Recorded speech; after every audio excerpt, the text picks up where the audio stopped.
This answer is powered by AskQuesty.com. Get help with your Squarespace questions or tasks on demand. So here is the brain template, right? Template, brain. Cool. And let's test. I've implemented the solution. Let's test it. Here is desktop. Yeah, banners are cool. Everything is fine.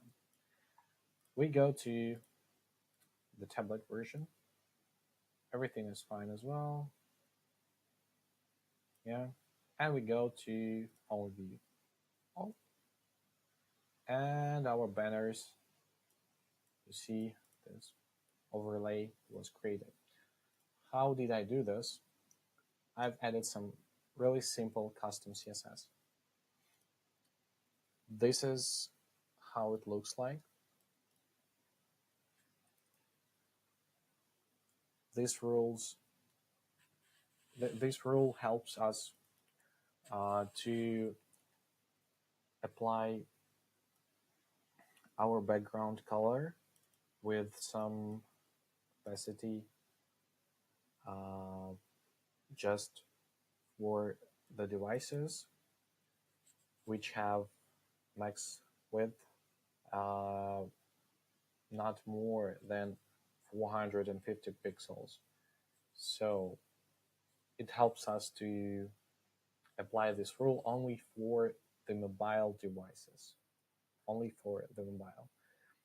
I mean, yeah, so media, then we open it. It's better probably to add some indentation stuff just to be more clear. And something like this. So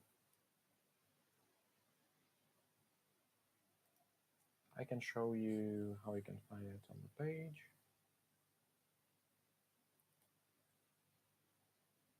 Pretty easy. Just go here. And we open it.